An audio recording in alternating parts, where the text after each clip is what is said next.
The Washington Commanders just sent shockwaves through the league. A team that many expected to stumble without its young quarterback instead unleashed one of the most explosive performances of the season. Dropping 41 points on the Raiders was more than a win. It was a message. The style, the confidence, and the sheer energy on the field hinted at something bigger brewing in Washington. Something that could flip the NFC conversation faster than anyone imagined. The shocking part is how complete this performance felt. Washington didn't just survive. They looked sharper, faster, and far more physical than the team that walked off the field in Green Bay a week earlier. Every drive seemed to carry purpose. Every possession looked like it had layers waiting to unfold. That kind of transformation doesn't happen by accident. It happens when a roster suddenly discovers its true identity. The question that now lingers is whether this was a one-week explosion or the first glimpse of a team that's ready to rise. What nobody is talking about is how this identity starts with the offense. Behind a rebuilt line and a committee of hungry backs, the Commanders found a rhythm that punished the Raiders from start to finish. The tone was set in the trenches, and the ripple effects spread across every snap. But the deeper story is just beginning, because this new-look ground attack might be the very thing that unlocks everything else. But before we get into that, hit that like and subscribe button for more Commanders and all the NFL content. Can we get 250 likes on this video? The Washington Commanders turned the field into a runway for their backs, and the Raiders never caught up. Holes kept opening, blocks kept sticking, and the tempo felt like a steady drum that wore down the edge and then punched the middle. This was not cute football. It was smart and heavy. The kind of plan that drains a defense and steals their legs before halftime. The twist is how simple it looked while it kept creating chunk gains that felt inevitable. Jeremy McNichols lit the spark with a breakaway 60-yard touchdown that cracked the game open, and he did it with balance after contact and a clean burst in space. Chris Rodriguez Jr. set the tone early with hard inside cuts that moved the pile and forced safeties to step down. The rookie Ja'Cory Krosky-Merritt brought fresh juice later, slipping through traffic and finishing runs with control. By the end, Washington had stacked real proof on the ground, with 201 rushing yards, an average of 6.3 per carry, and 3 touchdowns. The kind of total that changes how a coordinator calls the rest of the day. Here is where it gets interesting. A ground game that steady did more than chew clock, it cleared the stage for the quarterback to run the show on his terms. Reads became easier, windows looked cleaner, and the pass game could pick its spots without forcing anything. The next piece of this story is the man who guided it with calm decisions and timely legs, and how his control turned a good plan into real momentum. The Washington Commanders handed Marcus Mariota the keys, and he drove like the moment belonged to him. He did not force throws, he stole easy yards, and he kept the tempo steady until the defense cracked. The surprise is how calm it looked while the pressure climbed on the other sideline. Each red felt measured, each keeper felt timely, and the huddle moved with quiet confidence that spread across the field. Numbers tell the truth when a plan works.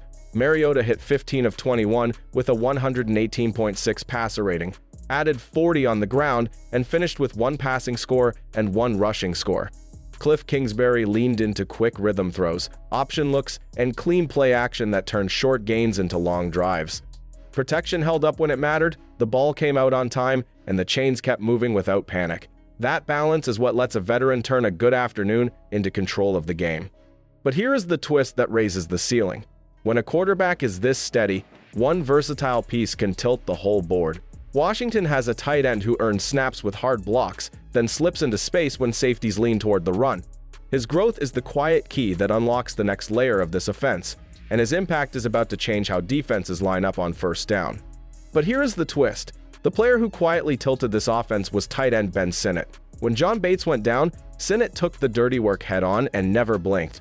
He sealed edges, cleared lanes, and then slipped into space when safeties crept forward. It looked like a young player earning trust snap by snap, and it changed how Washington attacked every down. The proof lives in the tape and the grades. His run blocking checked in at 72.9, a mark that trailed only Tyler Biodash and Chris Paul on the day, which is rare air for a second-year tight end. That credibility lets Cliff Kingsbury load up 2 tight end looks without tipping the call, line him in line, flex him wide, motion him across the formation, and the defense has to play honest. Once he sells the block, he can turn and leak behind linebackers for clean catches that punish overcommitment. This matters because it feeds everything else. Longer drives give the pass rush time to recharge, and fresh legs on defense create pressure that changes quarterbacks. Washington just showed what that looks like when the front 4 pins its ears back. The next chapter is about that surge, the hits that stacked up, and the way the pocket kept collapsing until the Raiders ran out of answers. The Washington Commanders turned the pocket into a pressure cooker, and the Raiders felt it right away. Rushers kept winning first steps, lanes kept closing, and throws lost their timing before routes even bloomed. The shocking part is how often it came from a straight four-man surge, no tricks needed, just power and discipline that stacked frustration snap after snap. Proof showed up all over the box score. Washington finished with 5 sacks as Bobby Wagner logged 2, Dorrance Armstrong added another, and Von Miller joined the party. The front smothered the run to 93 yards allowed and forced the Raiders to live in long downs. On third down, the defense slammed the door, holding them to 21.4%, the kind of rate that flips a game from tight to one-sided. That kind of control sets the stage for field position swings, and that is where the next wave hit. Short fields, tired coverage units, and a crowd already on its feet opened the door for a spark that changed the tone in seconds. The story now moves to special teams, and the return that turned a strong lead into a statement. Momentum exploded when Washington's return game struck gold. The Raiders had just begun to settle, and then one kick flipped the entire feel of the stadium.